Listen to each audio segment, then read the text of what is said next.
Alright, so ready to start recording.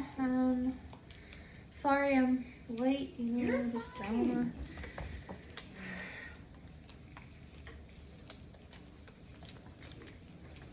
So, I named the title My Autism Diagnosis, Bumps and Bruises on the Way.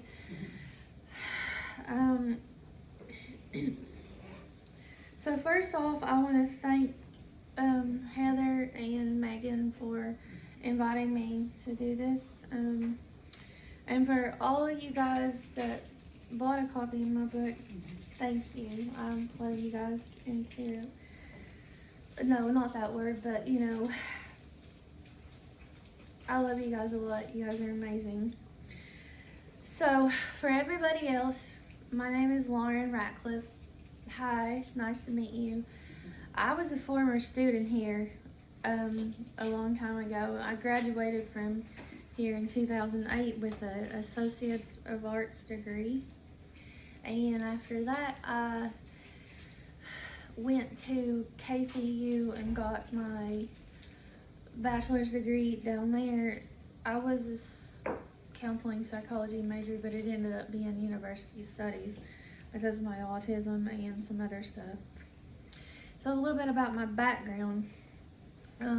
First of all, when I'm done talking here, I'm going to try to do a little bit of a Q&A, but more of the Q&A is probably going to be personal. Like if you want to purchase my book, then be better like that. So I have high functioning autism called Asperger's syndrome. It used to be called Asperger's, but not now. And I'm originally from Grayson. I still live with my mom and dad. And my mom is a retired nurse and my dad's a retired mine inspector, even though he went to school to be a history teacher. And I'm the oldest of two children. My sister is 3 years younger than me. She's married and has two children, a 9-year-old son and a 6-year-old daughter. And I love them very much. She's a nurse practitioner. And so most of my life, I did struggle socially with my autism, and it's been a bear to deal with, academically and socially. Some socially, but mostly the meltdowns. When I graduated from high school in 1999, I had a lot of high hopes for myself and big dreams. And unfortunately, that didn't work out the way I wanted. And I started off at this very school as a student in 1999. It's an undergrad, and I went for a full year, struggled academically, and then I decided I was going to give cosmetology school a try because I was struggling with academics and social stuff. I enrolled at what was then known as Ashland Technical College, and I went there for a year, and then after that I was advised to consider transferring to Carl D. Perkins to finish it up there. And that's in Thelma, Kentucky, for those of you that don't know, and it's in Paintsville area. And I did, and graduated from there in 2002 with my cosmetology license. Got my first ever job in 2002, and just autism, thanks. And well, then after that, about a year or so later, I was like, this isn't working out. I think I want to go back to school and get my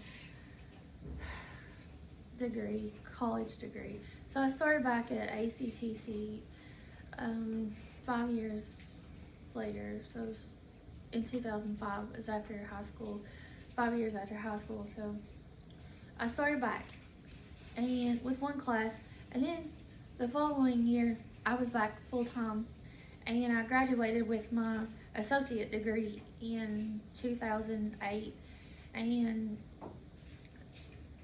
went on to KCU from there. And just really struggled with my autism in all aspects. Well, mostly my meltdowns most of my life. And this is what I do now. I write a book. This book has been a blessing. So autism is the most common developmental disorder. Autism rates are rising despite nearly a century of research. Autism rates have increased over the years, though it was discovered in the 30s and 40s by Leo Kanner.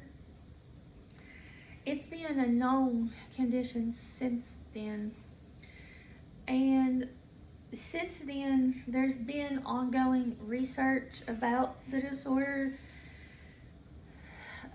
The biggest theories since then about the potential causes of the condition have always been maternal age and genetics, even though there's been no specific gene that has been ruled in to cause the disorder. There's been multiple genes. Hans Asperger, he was a doctor back in the 30s and 40s. He felt that the condition was polygenic, meaning that it's multiple genes are responsible for it. It's kind of crazy that it was even known back then that to be polygenic. So autism does not discriminate, and it affects children of all races, religion, and socioeconomic background. I mean, the best of the best families can get it. We don't know. I never felt like it was a rare condition. I always felt like it was misdiagnosed when I got old enough to understand it. I was born in 1981, and I'm 43 years old right now. And when I was born, there were 1 in 10,000 children estimated to have autism. And as the years grew, it progressed to 1 in 1,000 kids by the late 90s and early 2000s. And in 2005, the numbers were increased up to 1 in 250 kids, and now it's 1 in 36 kids, and the numbers keep climbing. Because of the complexity of the condition, it's been difficult for researchers to identify a specific cause or treatment for the disorder. So imagine what my mom felt like when her and dad took me to Cleveland Clinic in 1987 when I was 5 years old. And at that time, I was diagnosed with a condition called pervasive developmental disorder. Until 2013, autism was classified under a category of disorders called pervasive developmental disorders, and they just called it that. And I was not actually diagnosed as autistic at the time because they had a specific amount of criteria that you had to meet in order to be autistic. And that criteria included being nonverbal. I was verbal, but I just didn't talk much. So Asperger's syndrome was introduced in diagnostic literature in 1994, and I was given that diagnosis in 94. And for those of you that have a copy of my book, you got a copy of my book, and so if you want to look at it, I am going to read the back of it. So it's called Lipstick and Autism. That's the name of it. Not all days are rosy and pink. Autism is the fastest growing and most common developmental disorder. So imagine the frustration and anxiety over taking your child to a team of medical specialists to be told that they have a lifelong and often debilitating condition with no cure and limited treatment options. Lauren's parents knew something was different about her from the time she was an infant. But as she entered kindergarten in the fall of 1986, her differences were very obvious compared to everyone around her, compared to other children her age. A few months later, in early 1987, Lauren's parents took her to see a team of pediatric specialists, and it was then confirmed that she had an incurable and lifelong condition then known as pervasive developmental disorder, and was later diagnosed with Asperger's syndrome when it was listed in diagnostic criteria. Today, that would be known as autism spectrum disorder, classified as level 1 to 3 based on the type and severity of the disorder. Like so many other parents with special needs children, Lauren's parents face many trials and tribulations with treatment options, including health cost, limited yet very expensive treatment options that did not always work, and dealing with people who oftentimes misunderstood Lauren. When Lauren was a child growing up in the 1980s and 90s in a rural area in eastern Kentucky, little was known about the autism spectrum in general, let alone the high-functioning type of the disorder that Lauren has. Because of this, Lauren often felt stigmatized for her condition, in addition to feeling isolated and alone. Like many others with autism spectrum disorders, Lauren has faced her fair share of challenging symptoms, and in this book she shares her personal experience with high-functioning autism and how it has impacted her life. In this memoir book written by Lauren firsthand about her entire life, she explains what it was like to live with autism spectrum disorder from a personal perspective, and hopes to educate others about the condition and erase the stigma associated with the disorder. And back to my slide on the drawing board here. So throughout its history, there have been many organizations devoted to providing research and services for autistic people, and some of them have been available since the 60s. I know that the Autism Society of America has been available since the 60s. Rick Sullivan, that was the founder of the Autism Center in Huntington, started that organization when her son was diagnosed with it back in the 60s. And Autism Speaks is the largest research organization, and it was founded in 2005 by Bob and Suzanne Wright of New York City when their grandson Christian was diagnosed with it. So why are autism rates diagnosis increasing?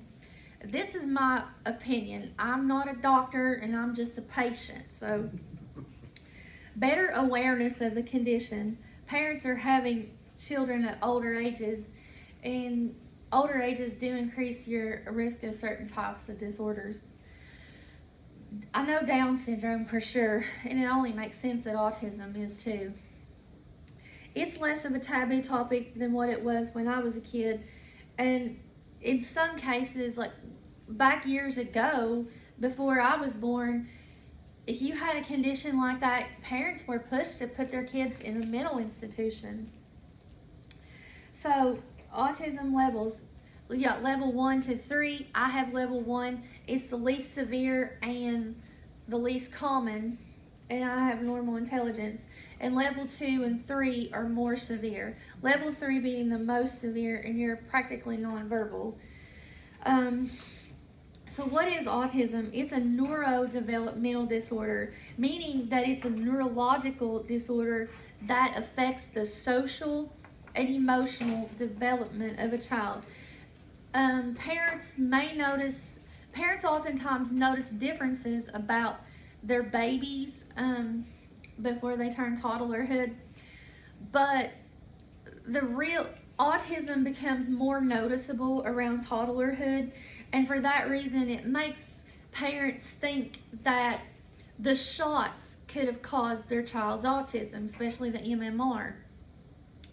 And I can easily relate to that, and I could easily understand why people would say that. my mom noticed differences about me when I was little compared to other babies. And she attributed it to me just not being around other kids. And I stayed with my grandmother a lot, and my grandmother didn't drive, and when she was in a real rural area, and I wasn't around a lot of other kids. The disorder has a subset of number of required symptoms that are for diagnosis, but the disorder itself affects each person differently. Autism symptoms are, like I said, more noticeable around toddlerhood, but you're born with it. Many autistic people are also really intelligent. Like you've got, on one hand, you've got the brilliant scientist that's trying to find a cure for cancer, but just a little bit off socially. And on the other hand, you've got a child that can't talk and has to have support full time. And then you've got the middleman. So my primary symptoms have always been my meltdowns is the big one. I had some social dysfunction, and when I was younger, I did have a lot of the sensory issues. I do suffer from comorbid anxiety disorders that always worsen my meltdowns. I did face a lot of stigma when I was little, and I still do, for my symptoms.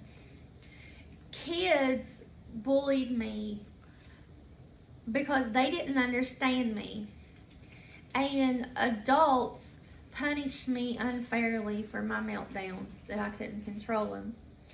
And I couldn't get into any career programs because of the symptoms of the autism, which is really frustrating because I always wanted to do good.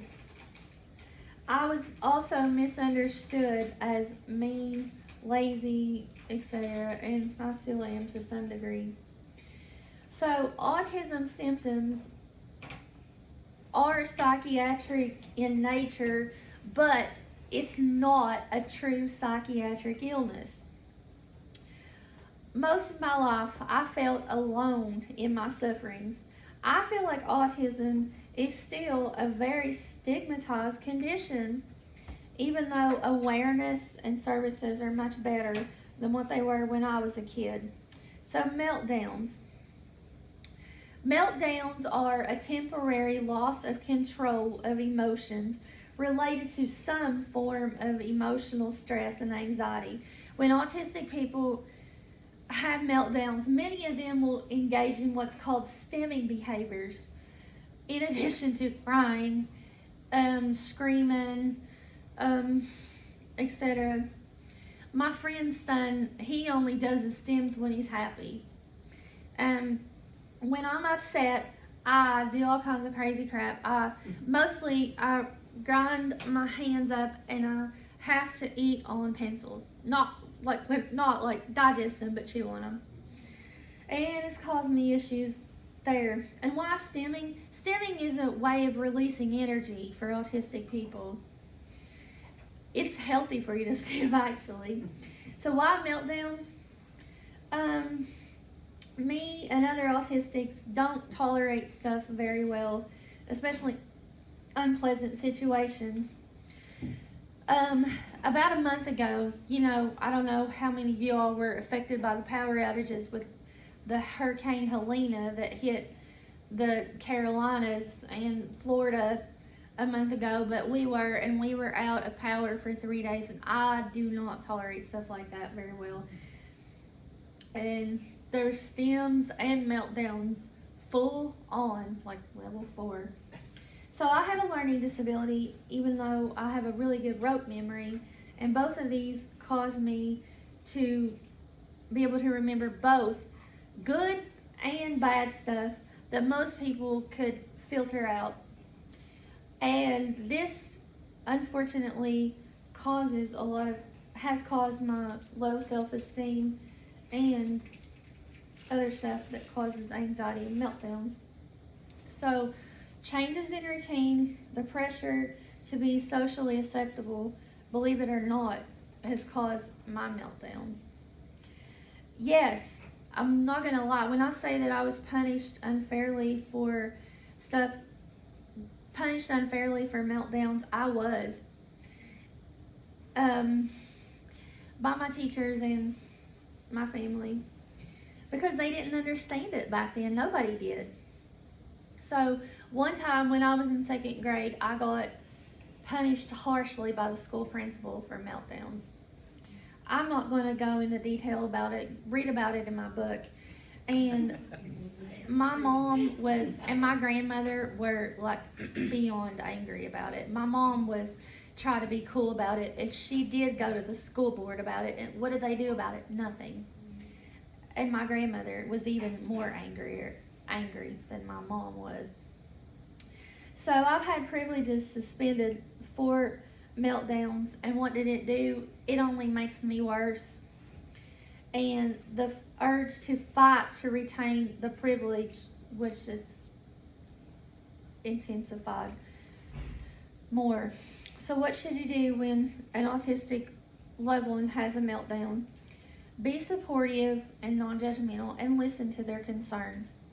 Even though their feelings may be irrational compared to a neurotypical person, it's real. Don't punish or discriminate, and allow them to find something relaxing. So here's some good stuff about autism. So good qualities about autism: that sincere honesty, justice over fairness, very talented, diligent, good at memorizing facts and details. I know I am. So thankful for that. Intelligent despite academic learning issues. Comorbid disorders, OCD, obsessive compulsive disorder. I have that. Attention deficit and tic disorders like Tourette syndrome. I do have symptoms of tic disorders, but I never was formally diagnosed with any form of tic condition. So, you or a loved one gets diagnosed with autism. Now what? Don't sweat it. Pursue what helps you, because that could be the key to unlocking new treatments. You can live a productive life with autism. A world without autism, according to Temple Grandin, if you've seen her documentaries or listened to any of her speeches, she believes that we would still be living in caves if we didn't have some degree of autism in the world. I agree 100% with her. And my philosophy is, you see that what I'm recording with? That's my phone. No autism, no iPhone. And definitely no advances in medicine and technology. So what inspired me to write a book?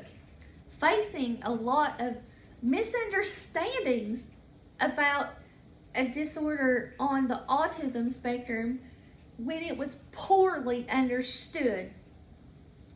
Plus, I wanted to write a book for as long as I could remember, but was always uneasy about it. I was always an avid researcher about stuff when I was little, and back then we didn't have the internet or a tablet like I've got right here to look stuff up on, so I just used my mom's childcraft books and World Book encyclopedias if I had any questions or concerns about anything. I read a lot when I was a kid, and I still do, with my own research that I used to do back then and now. I learned a lot on my condition and every other one that I was diagnosed with. And when I got old enough to understand things, I didn't always agree with what the doctors advised, even though I followed through on their treatment plan and answered prayers. Years of career issues. I cried every day in elementary school and still had a lot of meltdowns. And because of this, I was denied access to career programs, as mentioned earlier. My speeches, I talk annually at our local autism walk in Grayson. We started this in 2015, and I feel like it's been a true blessing for our community. And it's helped me to see more about my own autism just as much as I do about anybody else or researching it. I pray to be able to have a normal life and fulfilling career and a relationship, and spent years looking. I also knew most of my life that I was somehow meant to help others with autism. And one day in 2015, that was an answered prayer. I was at the pharmacy getting my medicine, and I happened to run into my friend while we were waiting in line to get medicine. And I post everything on Facebook. And so she was the one running the autism walk because her son has it. So she asked me if I would like to speak at it about my autism experience. I'm like, sure. So I went home that next day and started working on a speech, and a month later, there it was. And I've also went through a lot of trauma in my life. I hate to say it, but you'll read something about this in my book, but I was kind of pseudo on the verge of having a relationship at one point, but unfortunately, he ended his life in 2011, and had he not ended his life, we would have had some sort of relationship. I just thought I'd share that tidbit of information. My prayers were not answered the way I wanted, but they were answered differently, and I'm very thankful for that, because God has given me the ability to speak at autism walks, do this talk, write this book, and I got another one on the way. And He's blessed me with an amazing family and friends, and an ability to have the strength to overcome my autism and to help others in a way that I would never expected. So, and I'm a Christian, by the way. I was born and raised in church and went to KCU. So let's talk about 2020. That's when I really got inspired to write a book, because you know the devil that happened of 2020. And while the devil of 2020 was still rearing its ugly head, by the fall, the big devil of 2020 was still rearing its ugly head, and we were waiting for things to get back to normal. So Apple comes out with keyboards for all of their devices, and I ordered one. And years ago, they didn't have Microsoft Word for Apple stuff, and I ordered my keyboard for my phone and my tablet and bought myself a subscription to Microsoft Word, because for just like 3 or 4 years they had Microsoft Word for Apple stuff. So go figure. And that's when I decided to get started on my book right before Christmas 2020, waiting for the big devil to rear its ugly head and for things to get back to normal, and for us to get the shots for those of us that wanted it, including me. I couldn't wait to kick the devil in the head with the shots in 2021, and I got them. So the purpose of my books and speeches, my goal is to end the stigma associated with autism, especially the meltdowns, because that's what I have. And I don't know about, autism affects each person different, but my main one has always been the meltdowns. The meltdowns are a primary symptom of autism. I personally feel like meltdowns should be allowed as long as the person is not intentionally doing anything stupid or doing anything that could potentially harm themselves or others. And of course, don't drive when you have a meltdown. Well, I try not to drive when I'm in meltdown mode, because that's not cool. So teaching autism awareness and the book, I feel like autism training should be required for everybody that's an emergency responder, nurses, anybody in the mental health field and teachers, and of course doctors too, depending on their specialty. Now I feel like, now each college has their thing, but this is my thing. I feel like all colleges should require students that are majoring in these fields to take autism training for admission and graduation. And once you graduate and get a job in that field, it should be required for CEUs or whatever you call them. Nurses call them CMEs. My mom's a nurse, so that's that. And cosmetology, they're called CEUs. So why did I name it Lipstick and Autism? As you can see, I love my bright red lipstick. Love bright red lipstick my whole life. And if there's one form of makeup that I couldn't go without, it's my bright red lipstick. I used to annoy my mom when I was a teenager, putting bright red lipstick on every morning if you couldn't, nothing else. Don't be wearing that lipstick. So, and when I got old enough to understand makeup, bright red lipstick and Avon always had more of them than anybody. So, after I graduated from cosmetology school, I signed up to sell Avon, sold it for several years, and they had more lipsticks than anybody, and some of the brightest and the loudest ones. So, and that's another reason why I decided to name it Lipstick and Autism, because I stole the Ultimate Lipstick Company from the Ultimate Lipstick Company, Avon.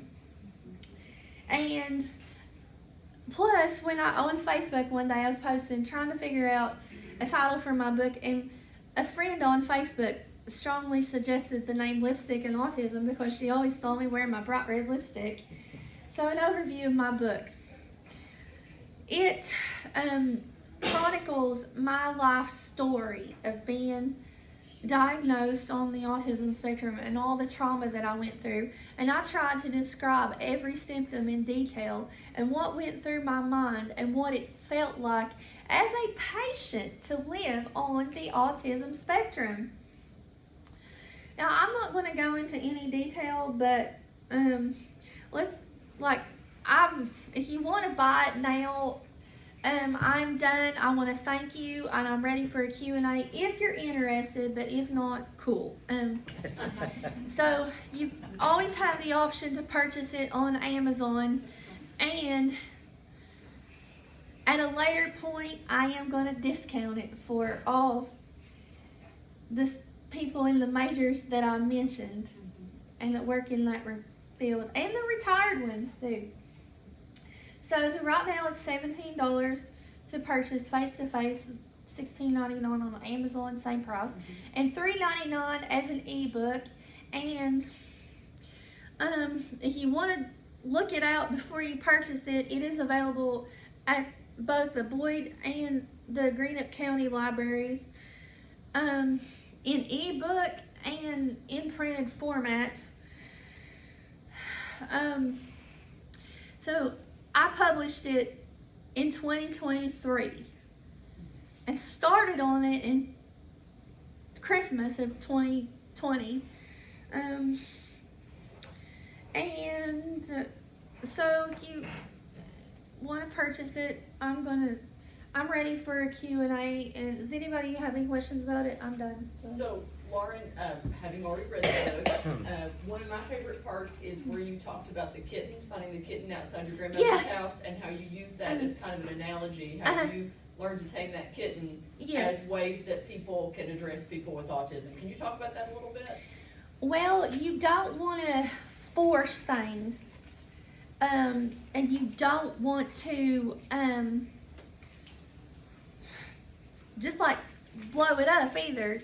You've got to treat something. Well, for me, I always felt like, you need to be patient. Things will come impatient. And me personally, I always felt like if people were patient with me and just sometimes didn't push it on certain things, especially when I was having a meltdown, or if I felt the worst of my symptoms,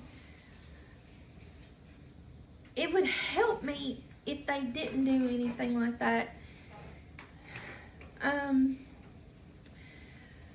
But like, don't force it on people. Like, you know, it is kind of the same way with forcing people with what's right and what's wrong. Like when COVID hit, people weren't, like, there was a subset that weren't going to get the shot, and there was a subset that did. Well, I was the subset that wanted to get the shot and have gotten every shot since then. So, you know, you want to be casual and cool and don't force it, and just be patient. That's just my opinion. Thank you. Because if you force yourself, then you're just going to make things worse. So were you patient with the kitten when you found it? Yes, my grandmother advised me to be patient with it. And it did end up being my pet, and unfortunately, it died of old age the year COVID hit. I miss him. He was my baby. Does anybody other have questions? When did you realize that you were having meltdowns? Like, I've always had meltdowns. did you always know you was having meltdowns? Or Maybe not when I was really little, but I knew when I entered school that I was definitely different from other kids. Did you do things that helped you? What was a few things that helped you with your meltdowns? Well, definitely going into a different place to try to calm down. Except for one incident in second grade, and it didn't help me. And I got in trouble for it. And you'll read about that in my book, if you get it. You're a really good salesperson. Thank you. So Lauren, do you still reward yourself after accomplishing a goal? It depends. So, do you remember me? I don't know if you do. I was actually your algebra tutor here.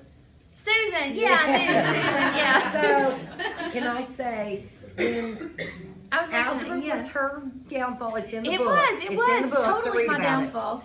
But she Wham. decided, I'm telling you, okay? Yes, go That ahead. her best thing was to get a cookie Yes. at the cookie place in the mall after she had an algebra test. It didn't matter how she did on it.